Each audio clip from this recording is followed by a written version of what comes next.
નમસ્કાર મિત્રો, હું પટલ પેસ યુટ્યુબની આ ચેનલમાં આપ સૌનું સ્વાગત કરું છું. દોસ્તો, એસએસસી બોર્ડની પરીક્ષામાં આપણને પ્રકરણ જે આંકડાશાસ્ત્ર છે એમાંથી ખૂટતી આવૃત્તિ શોધવાનો દાખલો પૂછાતો હોય છે.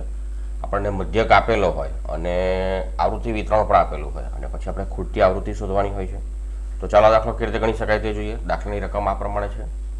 નીચેનું આવૃત્તિ વિતરણ વસ્તીના બાળકોનું દૈનિક ખિસ્સા ભથ્થું દર્શાવે છે. અહીં દૈનિક ખિસ્સા ભથ્થું જે છે એ રૂપિયામાં છે. ખિસ્સા ભથ્થાનો મધ્યક ₹18 છે. મધ્યક આપણને આપેલો છે. તો ખૂટતી આવૃત્તિ એફ શોધો. એટલે આ આવૃત્તિ વિતરણમાં આપણને આ જે ખૂટતી આવૃત્તિ એફ છે એ શોધવાની છે. સૌથી પહેલા આપણને આ જે ટેબલ આપ્યું છે એ આડું આપ્યું છે. આપણી જરૂરિયાત પ્રમાણે હું આ રીતે લખી દઉં છું. અને અહીંયા આગળ તમે જુઓ, વર્ગ લંબાઈ સમાન છે. 11 થી 13, પછી 13 થી 15, પછી 15 થી 17, એટલે કે 2 નો વધારો થાય છે. 11 ના 13 થાય છે, 13 ના 15 થાય છે, 15 ના 17 થાય છે, એટલે કે 2 નો વધારો થાય છે. એટલે એવું કહી શકાય કે જે વર્ગ લંબાઈ જે છે એ 2 છે, સમાન છે. એટલા માટે હું પદ વિચલનની રીત પસંદ કરું છું. અન્ય રીત પણ પસંદ કરી શકાય.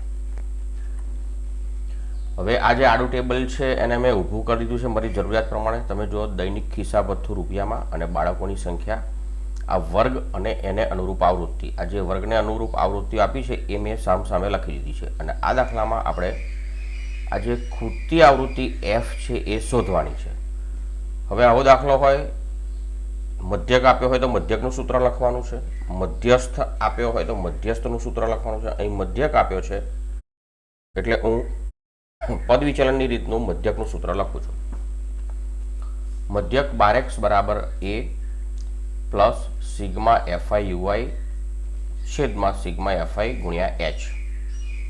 સૌથી પહેલાં મને સિગ્મા fi જે છે એ અહીંથી મળશે, બધી આવૃત્તિઓનો સરવાળો. એમાં 7, 6, 9, 13, 5 અને 4 અંકો છે એટલે એમનો સરવાળો થઈ જશે. એફની કિંમત ખબર નથી એટલે પ્લસ એફ લખી દઈશું. એટલે આવું લખીશું. આ રીતે જુઓ, સિગ્મા fi બરાબર આ અંકોનો સરવાળો કરી દઈશ બધા, એટલે 44 થશે. અને એફની કિંમત ખબર નથી એટલે વત્તા એફ લખી દઉં છું. આપણને સિગ્મા fi મળી ગયા. હવે મારે સૂત્રમાં મૂકવા જોઈશે એ, ધારેલ મધ્યક અથવા ધારેલી મધ્ય કિંમત પણ કહી શકાય. એટલે મધ્ય કિંમતનું ખાનું બનાવી છે. હવે આ પ્રકારનો દાખલો હોય, ખૂટતી આવૃત્તિ શોધવાની હોય, તો જ્યાં એફ છે એને જ ત્યાં જે મધ્ય કિંમત આવશે એને હું ધરી લઈશ. ચાલો પહેલાં મધ્ય કિંમત શોધી નાખીએ એટલે ખબર પડે. 11 અને 13, 24, 24ના અડધા, 11 અને 13નો સરવાળો કરું તો મને 24 મળશે. અને 24ના અડધા કરીશ તો મને કેટલા મળશે? 12. એટલે અહીં લખી દઈશું 12.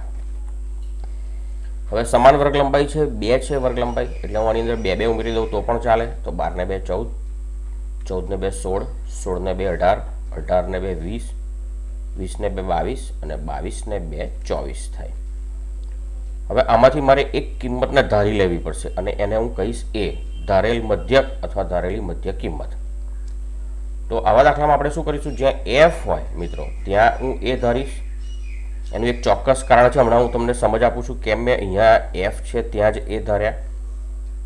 હવે મારે એ મળી ગયો મને. હવે મારે યુઆઈ જોઈશે એટલે નવું ખાનું બનાવીશું યુઆઈનું. યુઆઈનું સૂત્ર છે xi માઇનસ a છેદમાં h. હવે જ્યાં તમે આ મધ્ય કિંમત ધારી છે અથવા ધારેલ મધ્યક છે ત્યાં હંમેશા તમારે 0 મૂકવાના છે. તમે સૂત્રમાં કિંમતો મૂકીને પણ જવાબ લાવશો તો આ જ આવશે. હવે ઉપર એક એક ઘટાડતા જવાનું છે. જ્યારે સમાન વર્ગ લંબાઈ હોય ત્યારે આવું કરી શકાય. -1, -2, -3, -4. એ જ રીતે નીચે એક એક હું વધારતો જઈશ, 1 અને 2. હવે મારે શું કરવું પડશે? fi અને uiનો ગુણાકાર. આ fi છે અને એને અનુરૂપ uiની કિંમત લઈશ. 7 fi હોય તો એને અનુરૂપ uiની કિંમત -4 થશે. એટલે 7 ચોક 28 પણ -28 થશે. 6 ગુણ્યા -3 એટલે 6 તારી -18 થશે. 9 ગુણ્યા -2 એટલે 9 દુ -18 થશે. 13 ગુણ્યા 1 પણ માઇનસ છે એટલે 13 એકા -13 થશે. એફ ગુણ્યા 0, જુઓ મિત્રો અહીંયા મેં એ ધાર્યો એટલે અહીં શું આવ્યો? 0 આવ્યો. એટલે એફ ગુણ્યા 0 એટલે અહીં 0 થઈ જશે. હવે એફની સામે 0 આવ્યો છે જુઓ, એટલે અહીં એફ આવતો નથી ગુણાકારમાં, એટલે આપણને સાદુરૂપ આપવું ખૂબ સહેલું થાય છે, એટલે મેં અહીં એ ધાર્યો હતો. 5 ગુણ્યા 1 એટલે 5 એકા 5, 4 ગુણ્યા 2 એટલે 4 દુ 8 થશે. હવે મારે સિગ્મા એફઆઈયુઆઈ જોઈશે. 5 ને 3 8 થશે. આનો સરવાળો કરીશું તો 5 ને 3 8, 8 ને 5 13 થશે, માફ કરશો, 8 ને 5 13 થશે, એટલે પ્લસ 13 થશે. અને આ માઇનસ 13 છે એટલે માઇનસ 13, અને આ પ્લસ 13 આપણે ઉડાડી દઈશું. હવે આ જે માઇનસ સંખ્યાઓ છે -28, -18 અને -18 એનો સરવાળો કરીશ તો મને મળશે -64. મિત્રો આપણી પાસે બધી જ કિંમતો આવી ગઈ છે. સૂત્રમાં કિંમતો મૂકી દઈએ. એ 20, મધ્યક પણ આપેલો છે 18, જુઓ આ રહ્યો, એટલે 18 મધ્યકની જગ્યાએ 20, સિગ્મા એફઆઈયુઆઈ -64, સિગ્મા એફઆઈ 44 વત્તા એફ ગુણ્યા એચ વર્ગ લંબાઈ 2 છે. હવે આ 20 ને હું બરાબરની આ બાજુ લાવીશ તો -20 થશે.